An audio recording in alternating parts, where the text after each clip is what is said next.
Egypt, home to the greatest wonders of the ancient world. Standing on the Giza Plateau, 3 pyramids built by 3 pharaohs from the same family: father, son, and grandson, Khufu, Khafre, and Menkaure. They are Egypt's 4th dynasty, a dynasty like no other. For 150 years, is the strongest family in history. This is the glory of Egypt. This is the glory of ancient Egypt. This is the time, in my opinion, of the Golden Age.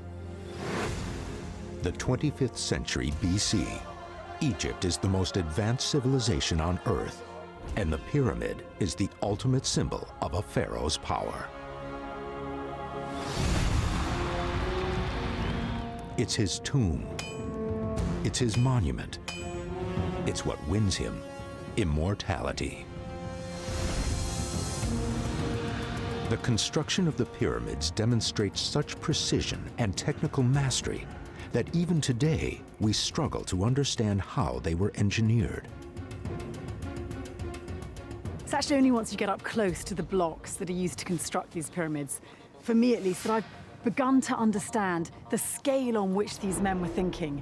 And in the Great Pyramid alone, 2,300,000 blocks, each and every one weighing about 2 tons.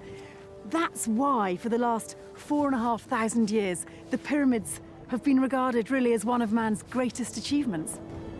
Each year, these 3 tombs draw more than 9 million visitors to Egypt.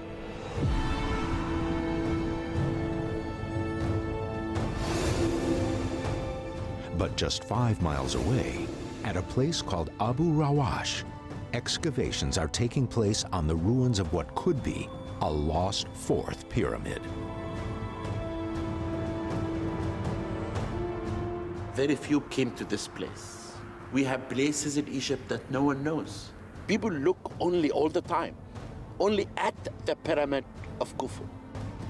Archaeologists are now coming to believe that the structure that stood here was built in the same era as the Great Pyramid, that it may have stood higher and grander than all the others, that it could be the vanished crowning glory from Egypt's Golden Age. When we think of pyramids, we think of the 4th dynasty because the best pyramids, the largest pyramids, the most solidly built ones, and the ones that have survived the test of time are all from the 4th dynasty. At Abu Rawash, only ruins remain, and they lie inside a high-security military zone.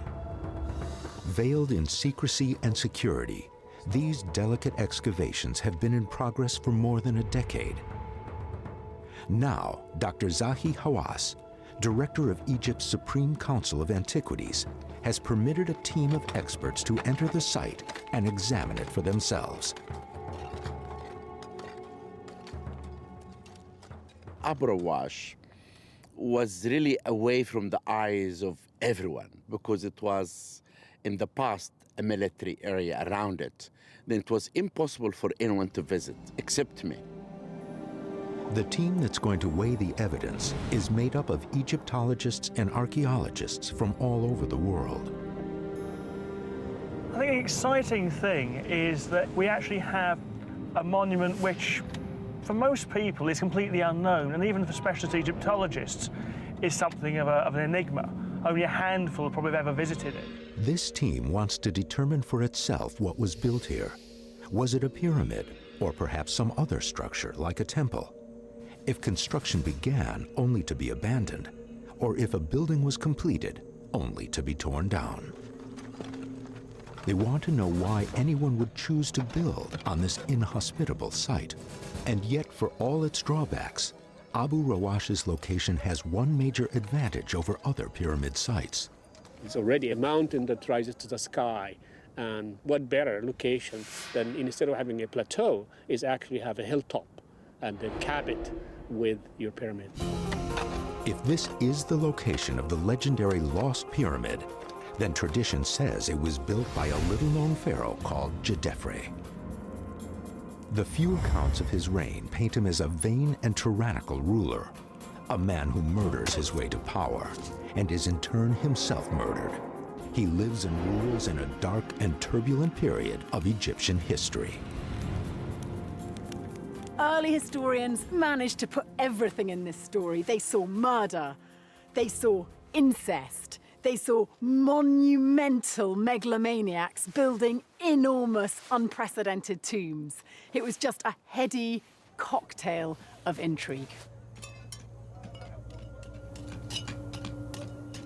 I think this investigation of the Lost Pyramid at Djedefre is a fascinating example of how much there is still to know about Egypt by taking a closer look, and suddenly we find so much more there.